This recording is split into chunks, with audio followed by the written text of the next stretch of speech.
planet silent, its glory reduced to shadows. But one throne remained, the chair of Peter. And in the year 955, that throne would be occupied by a teenager. His name was Octavian. History would remember him as Pope John XII. Some would call him reckless. Others would call him corrupt. A few would call him a victim of politics. But almost all would agree. His reign marked one of the darkest chapters in the history of the medieval papacy. Act 1. The boy who became pope. Octavian was not raised in a monastery. He was born into Roman nobility, the powerful Tusculan family. His father, Alberic II, controlled Rome. When Alberic died, his son inherited influence. And soon after, at perhaps 18 years old, Octavian was elected pope, not because of spiritual brilliance, but because of bloodline and power. He took the name John XII, and Rome entered a storm. Actus Duodecim, a city ruled by families. 10th century Rome was not the Rome of saints and scholars. It was ruled by aristocratic factions. Violence was political currency. The papacy was not insulated from this chaos. It was entangled in it. John XII inherited not only a title, but a battlefield. His early reign was dominated by threats from Italian kings and German rulers. He needed protection, and so he turned to a powerful northern monarch, Otto I. That decision would define his fate. Act 3. The Emperor and the Pope. In 962, Otto came to Rome. John crowned him Holy Roman Emperor.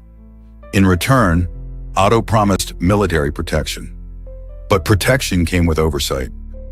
Otto expected reform, stability, moral discipline. Instead, reports began to circulate, whispers of scandal, and Rome began speaking again. Act 4. The accusations. Most of what we know about John XII's alleged behavior comes from Bishop Liutprand of Cremona, a hostile witness aligned with Otto.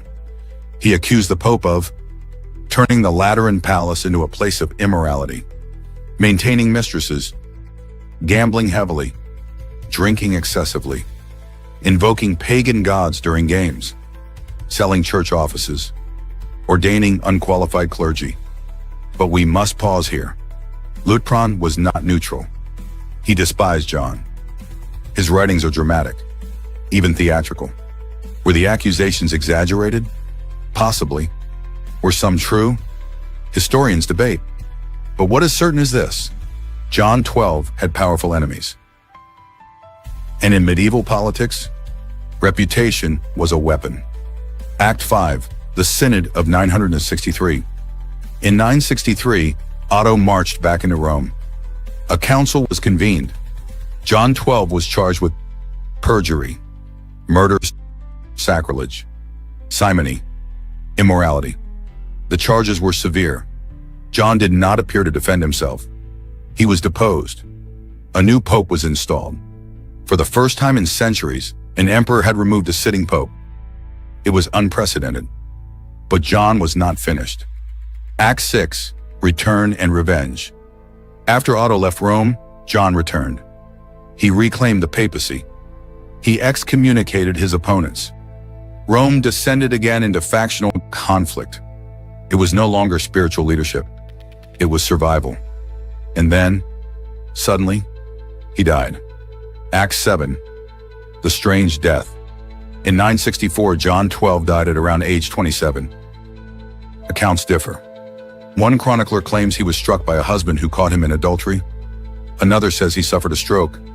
The truth is uncertain, but the symbolism was powerful. A controversial pope, a violent age, a sudden end. Final reflection. The Dark Age of the Papacy.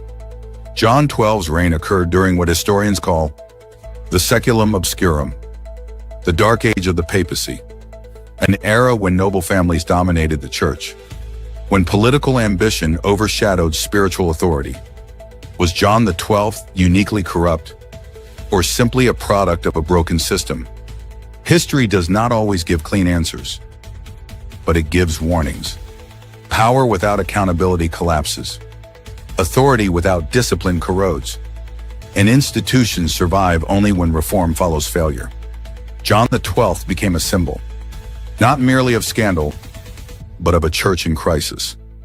And crisis always invites change.